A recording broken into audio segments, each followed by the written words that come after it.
All right, good morning. We'll go ahead and get started. Welcome to session 2 of 10 clinical minutes. We'll be doing a bit more EKGs with the Master Ben today.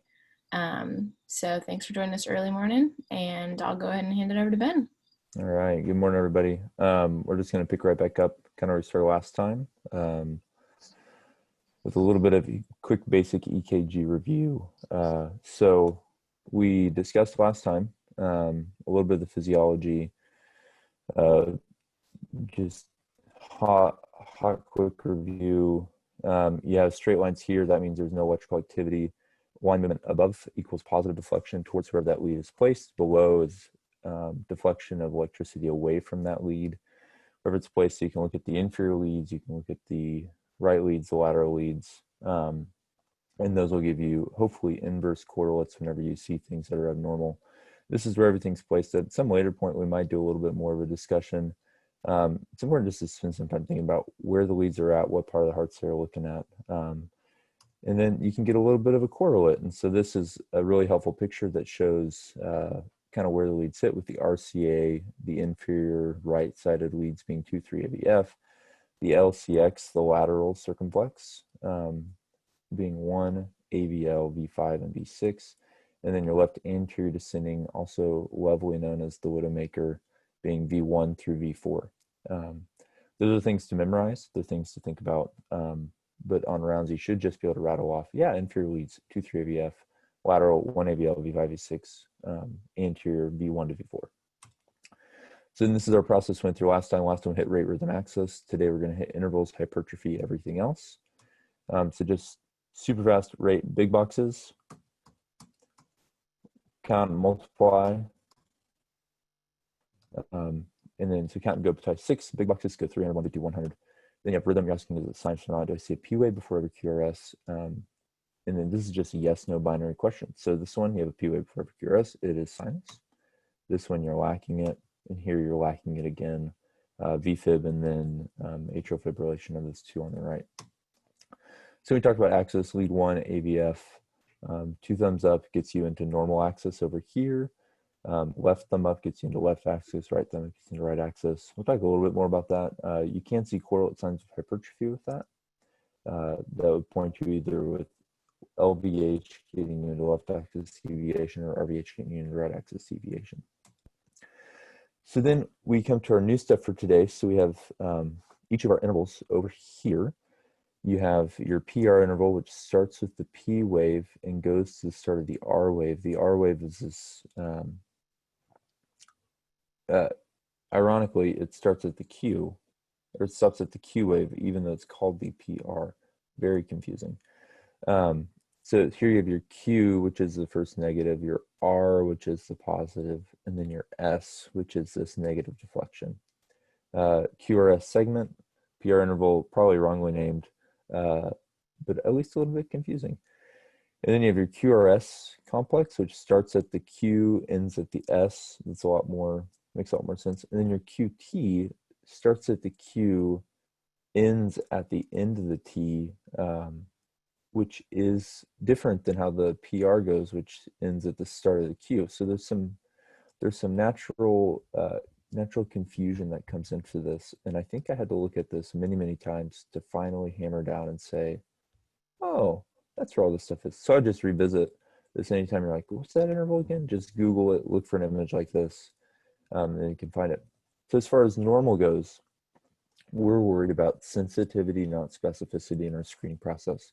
We want to get all of the positives and have very few false negatives in our assessments.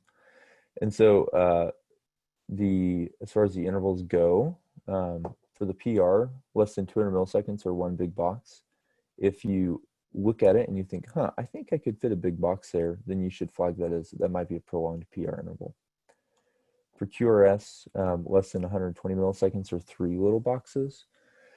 Again, if you're like, man, I'm not sure, is this 3 boxes? Is this 3.5 boxes? Lean towards the more sensitive of the two and say that it might be prolonged. We should look at it further. It's our job as students and as non-cardiologists to be sensitive here. It's cardiologist's job to be specific. And then you have your QTC, for your QT interval, the QTC is technically a correction that's made based on the heart rate.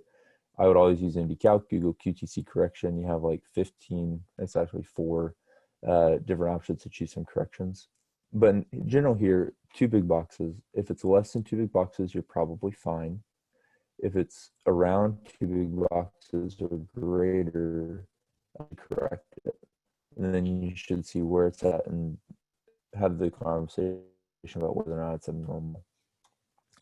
This little scale down here is on here just to show that there's very notice that the male's normal QT is different than female.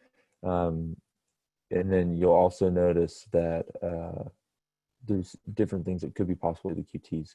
Really just important to realize that we have a long QT. Is that going to change our measurement?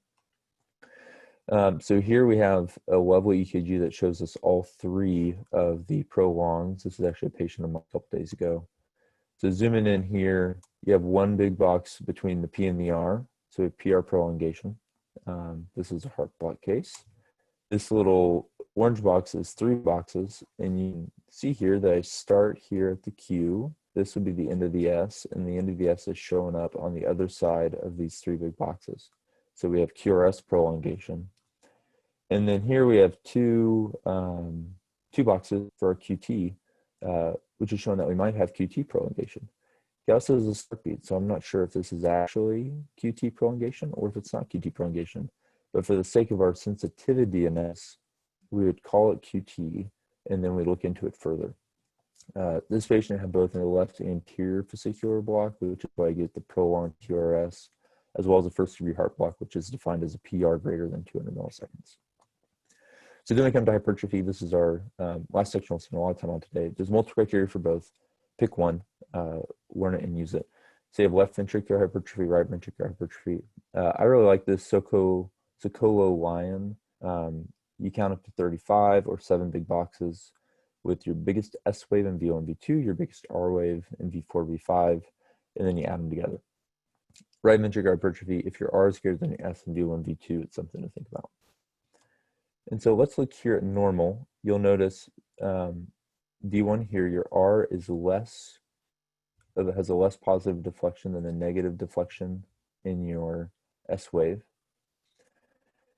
And then V4, V6, you see kind of a symmetric in V4, and then in V5, your R wave is definitely predominant over your S wave in V5. So looking at LVH, you'll notice here, I'm going to switch over to a pen for this one. So here we have this little tiny R wave and a very deep S wave, and then we come back up. And then on the other side, for V4, instead of kind of being symmetrical, we have a big R wave and a little tiny S wave. So these are indicators of hypertrophy. We could put boxes on and count it. We'll do that on the next one. And then you compare that with a case of RVH, and some of this scooping is also indicated. So if this is our normal with a little tiny R and a bigger S, and then here on RVH, we have basically a huge R on V1 and then a little tiny S, you can appreciate the difference where it's inverted the picture to where you have the bigger deflection towards the opposite side of the heart from what a normal EKG would look like. And then here on V4, V5, it looks pretty comparable to here. You don't have the big difference between your positive deflection and your negative deflection in either one of these leads.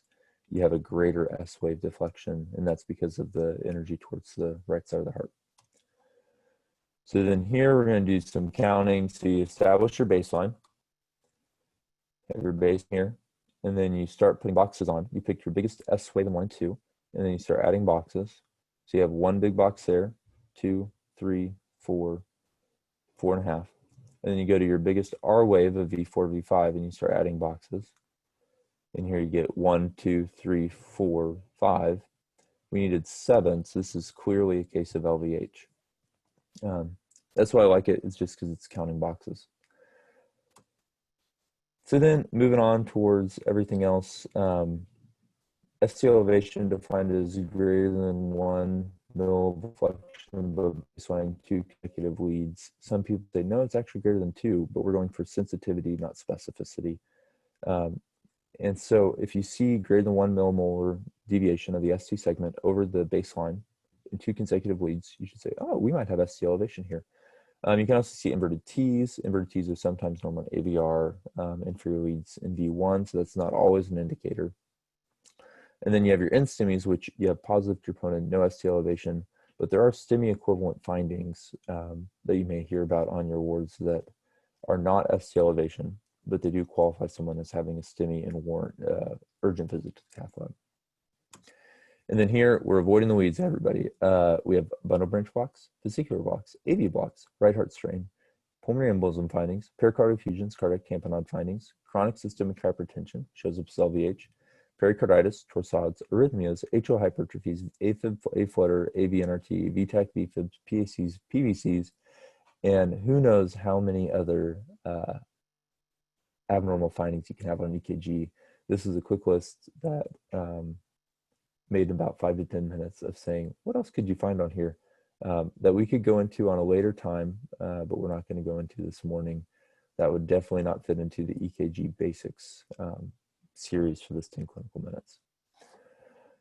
So with that, we'll be finished here. A final word on EKGs. Learn to spot the counterfeits.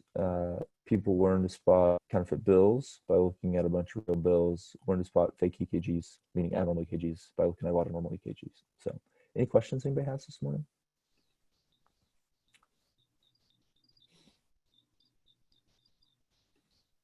All right, with that, thanks, Ben. I put a few links to some really awesome websites in the chat. I'll also put those at the bottom for the YouTube video. If anyone wants to kind of dive deeper into some EKG stuff, there's a really awesome resources on there. But with that, everyone have a great morning. Thanks for joining us. We'll see you later. Join us tonight if you can. See everybody.